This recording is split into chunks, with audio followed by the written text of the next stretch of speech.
Be me, Henry, 25. Work as a junior process engineer. It's not a glamorous job, but it's a real one. We make high-tolerance components for heavy industrial machinery. Think giant gears for wind turbines, hydraulic pistons the size of a man. The company is old, been around forever. The main plant is a sprawling complex of brick buildings and corrugated steel sheds. It smells like hot metal, cutting fluid, and ozone from the welders. The air hums with the sound of CNC lathes, milling machines, and the deep thud of the forge press. It's a place where things are made, not just talked about. My job is to bridge the gap between the design guys in the clean office and the guys on the floor who actually make the stuff. I spend most of my day walking the shop floor, checking specs, troubleshooting machine programs, and generally trying to be useful. The guys on the floor are a mixed bunch. A lot of them have been here for 20, 30 years. They know the machines better than the people who designed them. They don't talk a lot, especially not about feelings or whatever. They talk about sports, fishing, problems with their trucks, and the precise feed rate for cutting a particular type of steel alloy. My direct supervisor is Manuel. He's the shop floor foreman. Been with the company since he was 18. Guy is probably in his mid-50s, but looks like he could still wrestle a bear and win. He has this quiet authority that you just don't question. It's not because he's loud or intimidating, it's because he's earned it. He can diagnose a problem with $1 million machine just by the sound it's making. I remember my first few weeks I was struggling with a blueprint for a new component. The tolerances were incredibly tight, and the machining sequence just wasn't making sense. I spent 2 hours staring at it, getting nowhere. Manuel walked by, glanced over my shoulder, didn't say a word, just took the pencil from my hand, tapped it twice on one of the measurements, then pointed at a specific toolpath on the program sheet. I looked, and suddenly it all clicked. The designer had messed up the order of operations. He just nodded once and walked away. That's Manuel. Efficiency in motion and words. So life was pretty normal, predictable. We had a big order come in, a lot of pressure to meet deadlines. Everyone was focused, working hard. Then the email arrived. It came from corporate HR, from a woman named Andrea. I didn't know her well, only saw her during onboarding. She seemed perpetually stressed out. The subject line was in all caps, which is never a good sign. Mandatory workshop, cultivating a proactive and inclusive workplace culture. My heart sank. Another one of these. We had one a couple years back, something about synergy and leveraging our assets. It was 3 hours of a guy in a shiny suit saying absolutely nothing of value. This one sounded worse. The email was full of the usual corporate buzzwords, talking about the need to interrogate our unconscious biases and build a framework for equitable dialogue. It said the workshop was required for all supervisory and engineering staff, and it was scheduled for a Wednesday afternoon, right in the middle of a production run. The whole shop floor would have to stop. A low groan spread through the engineering office as people read the email. I walked out onto the floor to talk to Manuel about rescheduling a calibration test. He was at his standing desk, looking at his own computer monitor with a complete lack of expression. I could see the email on his screen. He just looked up at me and said, "Wednesday is going to be a long day." That was all. The next couple of days, the mood was a little tense. Nobody wanted to go to this thing. It felt like a complete waste of time when we had actual work to do, real deadlines to meet. It felt like a solution to a problem that didn't exist here. We all worked together fine. Nobody cared about anything other than whether you could do your job. You could be from Mars, as long as your welds were clean and your measurements were accurate, you were good. But you don't argue with a mandatory summons from corporate. So, Wednesday came. At 12:45 p.m., the hum of the machinery began to die down as operators powered down their stations. The sudden quiet was almost unsettling. A dozen or so of us filed out of the workshop and headed toward the main administrative building. It was always a weird transition, going from the concrete floors and high ceilings of the plant to the carpeted, low-ceilinged world of the corporate office. We were all in our work clothes, steel-toed boots, some guys with a bit of grease on their shirts.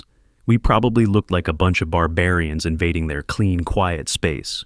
We were directed to the main conference room. It was one of those sterile rooms with a big polished table, uncomfortable chairs, and a giant screen on one wall.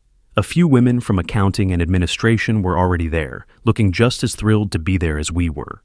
We all kind of shuffled in and took seats, leaving a noticeable gap between the shop guys and the office staff. Manuel sat down at the far end of the table, arms crossed, staring at the blank screen. Andrea from HR was fluttering around nervously, offering people bottled water. She kept giving us these tight, forced smiles. You could tell she was anticipating this going badly. At exactly 1 p.m., the door opened and the trainer walked in. Let's call her Catherine. She was probably in her late 30s. She was wearing a very expensive-looking pantsuit that seemed too formal for our company.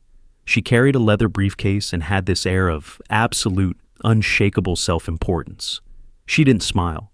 She scanned the room, and her eyes lingered on the guys from the shop floor with a look that was somewhere between pity and disgust. Andrea introduced her as a leading consultant in the field of transformative social dynamics. My brain immediately shut down. Catherine didn't even acknowledge the introduction. She just walked to the front of the room, plugged her laptop into the projector, and her presentation flashed onto the screen. The title was Deconstructing Privilege, a Framework for Workplace Equity. Oh boy. She started talking. Her voice was sharp, loud, and had this condescending lecturer-like tone. The kind of voice that assumes you're an idiot and it's her job to enlighten you. For the first 20 minutes, she just unloaded a stream of academic jargon. She was talking about hegemony, chirarchy, intersectionality, phallocentrism, words that meant absolutely nothing to anyone in that room. I looked around. The older guys were just staring blankly. A few of the younger engineers were trying to follow along, looking confused. Manuel hadn't moved a muscle. He was like a stone statue. Catherine didn't seem to care that nobody was engaging. She seemed to feed on the silence, taking it as proof that we were all too simple-minded to understand her genius. Then she moved on to the core of her topic, toxic masculinity. This is where it started to get personal. She put up a slide with a list of traits: stoicism, competitiveness, protectiveness, self-reliance, analytical thinking. She explained that these were not virtues. They were, in her words, the foundational pillars of a toxic system that harms women and men alike.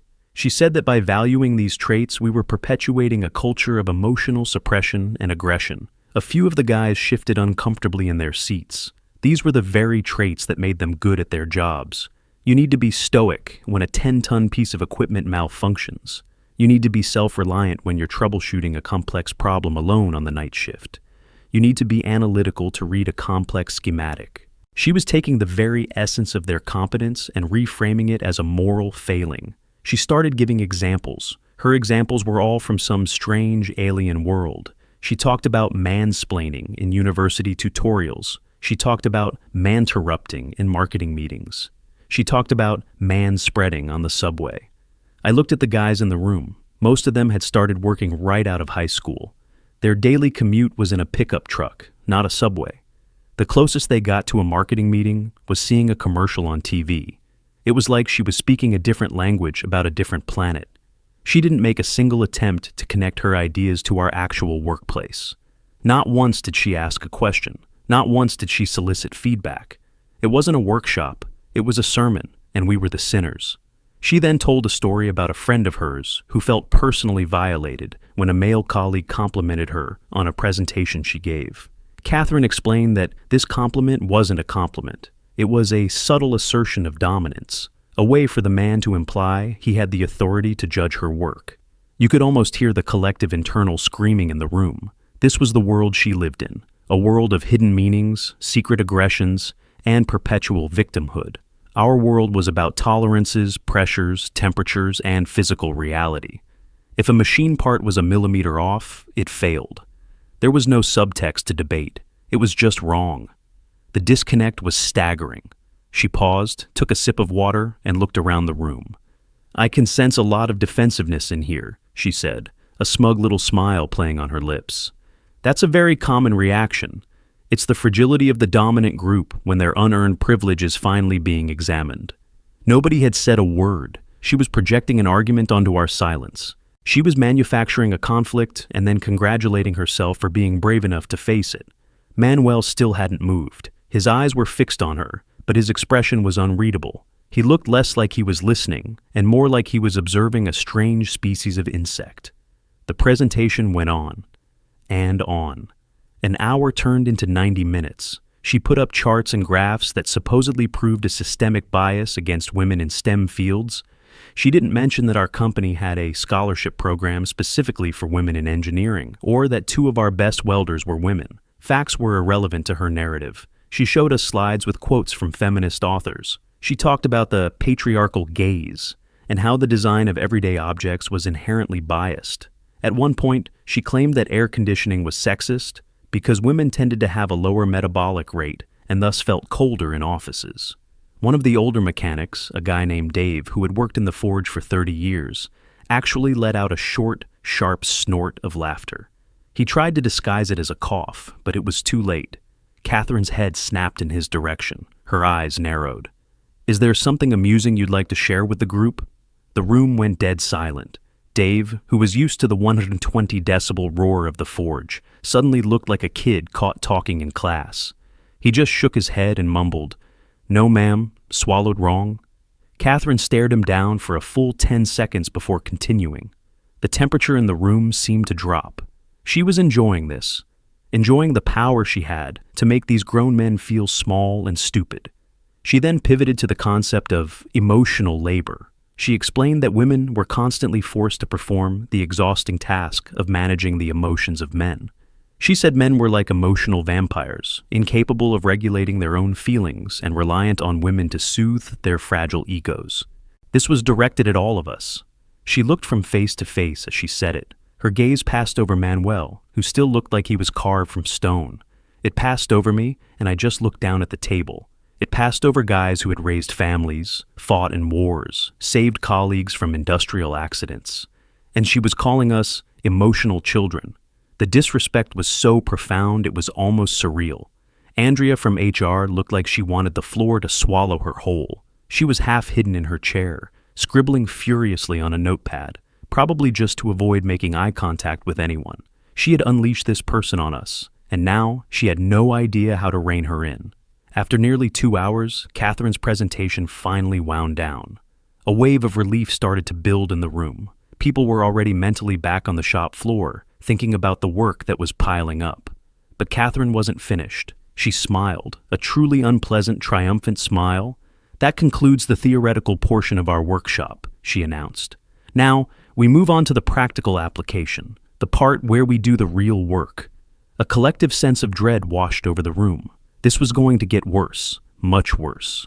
"Accountability is a cornerstone of progress," she continued, pacing back and forth like a general before a battle. "It's not enough to simply acknowledge these systems intellectually. We must acknowledge our role in them, our complicity." She stopped in the center of the room. "We are going to engage in an exercise of restorative justice. An apology is a powerful tool. It is the first step toward healing." She looked directly at the men in the room. All of us. The weight of historical and systemic privilege is real. It is a debt that must be acknowledged. I had no idea where she was going with this, but every instinct in my body was screaming that it was a trap. Then she laid it out. "I want every man in this room to stand up, one by one." She let that hang in the air for a moment. "You will turn to the women present, and you will offer a sincere apology." My blood ran cold. "You will apologize for the unearned advantages you've received. You will apologize for the space you take up, both literally and metaphorically. You will apologize for the systemic barriers that your female colleagues have had to overcome. You will apologize for existing within a system that benefits you at their expense." There was a stunned, absolute silence. You could have heard a pin drop on the carpet. This wasn't a training exercise. This was a ritual of public humiliation. She wanted us to debase ourselves, to confess to sins we hadn't committed. I looked at the women from accounting. They looked horrified. This wasn't what they wanted. They were just here because the email said mandatory. They were being used as props in her twisted psychodrama. Catherine scanned the room again, her eyes gleaming with fanatical fervor. She was high on her own power. She thought she had us. She thought we were so beaten down by corporate policy and HR mandates that we would just roll over and comply. She thought we would trade our dignity for a quiet life. Her eyes settled on the end of the table. They settled on the silent, unmoving form of the shop floor foreman. "Let's start with you," she said, her voice dripping with condescending sweetness. "Manuel, isn't it? Why don't you be a leader and show the others how it's done? All eyes in the room swiveled to Manuel. The air went from stale to solid. I could hear the faint hum of the server rack in the corner of the room. I could hear Andrea's pen scratching on her notepad, a frantic, nervous sound. Catherine stood there, arms crossed, with that smug, expectant look on her face. She really thought she had him. She thought she had all of us. She saw a simple man in a work shirt and assumed he was simple-minded. She mistook his silence for weakness. A fatal error. Manuel didn't look at her at first. He slowly, deliberately, looked over at the women from accounting. He made eye contact with one of them, a lady who had been with the company for 40 years, and gave her a small, almost imperceptible nod of respect. Then he turned his head and looked directly at Catherine. His face was a mask of calm. No anger, no fear, no emotion at all, just a quiet, profound stillness. A full 5 seconds passed. It felt like an hour. Then he spoke. His voice wasn't loud, but it cut through the silence like a diamond cutter through glass. No, just that. One word. It was not a negotiation. It was not a debate. It was a statement of fact. A closing door. Catherine's smile faltered. Just for a second. A flicker of confusion crossed her face. This was not in her script. "I'm sorry," she said, her voice a little tighter now. "I don't think you understand the exercise. This is about creating a safe—" "I understand," Manuel interrupted. His voice was still quiet, but firm. "And I'm not doing it." He didn't raise his voice. He didn't need to. The authority in that room had just shifted, and everyone felt it. Catherine's face started to get blotchy. The mask of the calm, enlightened professional was cracking. She realized she couldn't break him. He was immovable. So she made her second mistake. She decided to go after a weaker target. Her eyes scanned the room and landed on me. I was younger. I was in a junior position. I was probably the easiest mark. "All right," she said, forcing a smile that didn't reach her eyes. "Let's try someone else. How about you, Henry? You seem like a thoughtful young man. You can show your older colleagues what genuine self-reflection looks like." Suddenly, every eye was on me. My throat went dry. My mind was racing. All the corporate conditioning was kicking in. Don't make waves. Keep your head down. HR is watching. Just say the stupid words and it will all be over. It would be so easy to just stand up, mumble some nonsense, and sit back down. But then I looked at Manuel. He was still sitting there, impassive. He wasn't looking at me. He wasn't trying to influence me. He was just being a rock, a silent testament to quiet dignity. And I thought about my grandfather, who worked in a steel mill his whole life. I thought about my dad, who was a mechanic. I thought about all the men in that room, who got up before dawn, who worked with their hands, who built and fixed things, who took pride in their skills. Men who didn't complain, men who just did the work. And this woman wanted me to stand up and apologize for them, for being like them. Something inside me just solidified. I took a deep breath. I looked right at Catherine, and I shook my head, slowly, deliberately. I didn't say a word. I didn't have to. Catherine's face went from blotchy to a deep, dangerous red. "You too?" she hissed. Her voice had lost all its professional polish. Now it was just raw, naked fury. She was losing control of the room, and she knew it. She spun around and pointed at another engineer, a guy named Mike. "What about you? Are you going to hide behind their silence as well?" Mike, who was usually a pretty jovial guy, just stared at her with cold eyes and slowly shook his head. She turned to the next man. And the next. And the next. Each one gave the same response. A silent, resolute shake of the head. It was a quiet rebellion. A dam of unspoken frustration breaking. We weren't a collection of individuals anymore. We were a single, unified entity. And that's when she completely and totally lost it. Her composure shattered into a million pieces. "Unbelievable!" she shrieked, throwing her hands up in the air. "Absolutely unbelievable. The sheer fragility in this room is astounding." Her voice was high-pitched and shrill. She started pacing, almost vibrating with rage. "You are the problem, every single one of you. You sit there with your arms crossed, so defensive, so terrified of looking inward for even a second." She was yelling now, not talking, yelling. Spit was flying from her mouth. Andrea from HR jumped up. "Catherine, please," she stammered. "Let's just take a 5-minute break." "No," Catherine screamed, whirling to face her. I will not be silenced. This is what I'm talking about. This is the toxic masculinity I have to deal with every single day. This hostile, aggressive refusal to engage. The irony was so thick you could have cut it with a knife. We were all sitting in perfect silence, and she was accusing us of being aggressive. She was the only one screaming. She was the only one being hostile. She was having a full-blown toddler tantrum in the middle of a corporate conference room.